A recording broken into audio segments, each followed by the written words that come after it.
মাচার ভিতরে আড্ডা, সেরকম একটা প্লেস তো। এই এলাকায় থাকলে এরকম ভাই ব্রাদার নিয়ে হ্যাঁ আড্ডা দিতে পারলে আরও ভালো লাগতো। এই সেই ফাটাফাটি একটা প্লেস, মানে পুরোটা রোস্ত খালি আমি আসছি আর ফাটাফাটি ফাটি করতে করতে করতে করতে যাচ্ছি আর কি। একদম দারুণ কিন্তু জায়গাটা না ভাই, 100 লাগতেছে কিন্তু। ও আচ্ছা আচ্ছা, এই রাস্তাটায় ব্রিজটাতে মেবি আমি আইছিলাম ওদের সাথে কয়দিন আগে আর কি। হ্যাঁ একদম কঠিন লাগতেছে, বিশাল এরিয়া, ধান ক্ষেত, মানে ধানের যে একটা সুবাস, মানে একদম পুরো মনটা জোড়াই যেতেছে ভাই। আজকের দিনটা আমার কাছে একদম বেশি স্পেশাল লাগতেছে আর কি, কারণ মোটামুটি আমি সবসময় তো ঘোরাঘুরি করি, বাট এরকম একটা সুন্দর একটা রোডে বাইক চালায়া আশেপাশে ধানের একটা সুবাস, ভাই কার না ভাল লাগে বলেন। আপনারা চলে আসুন সিন্দুরিয়ার সাইডে, এই সাইডটা আপনাদের আই থিঙ্ক সবচেয়ে বেশি ভালো লাগবে। সাভারের যতগুলো রোড আছে বাট গ্রামীণ রোড এত সুন্দর, এটা আসলে সিন্দুরের এখানে না আসলে আমি বুঝতামই না আর কি।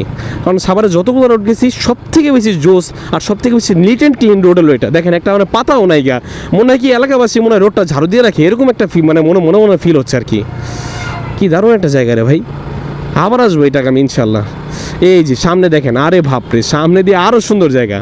হাই কঠিন তো এটা, দেখেন গাছগুলো এক সাইডে পড়ছে, একদম পুরো দেখেন মন যেতেছে মাঝখানে যে বসে থাকি। আপনার এত সুন্দর একটা জায়গা রে ভাই, ফাটাফাটি একটা জায়গা। রে মনে যেতেছে একটু আস্তে আস্তে বাইক চালাই আর কি, কিন্তু পারতেছি না আর কি রোডের জন্য, রোডটা এত সুন্দর যে এর জন্য আর কি। পুরা হলুদ হয়ে রয়েছে, পুরা ধানগুলো আস্তে আস্তে বড় হচ্ছে আর কি, এরকম আর কি অবস্থা। এই যে মাচা পাচ্ছে আবার এলাকাবাসী, মুরব্বীর আড্ডা দিতেছে, ইয়াং ছেলের আড্ডা দিতেছে। তাদের যদি পরিচিত থাকতো তাহলে হয়তো আড্ডায় সামিল হইতাম, আর যদি মুড়ি মাখা খাইতে পারতাম তাহলে হয়তো আরও ভালো লাগতো। তো যাই হোক, তো চলুন যাওয়া যাক সামনে, হয়তো ভাইদাপাড়া, ওদিকে আমি গেছিলাম মোস্ট অনেকবার, এই আর কি।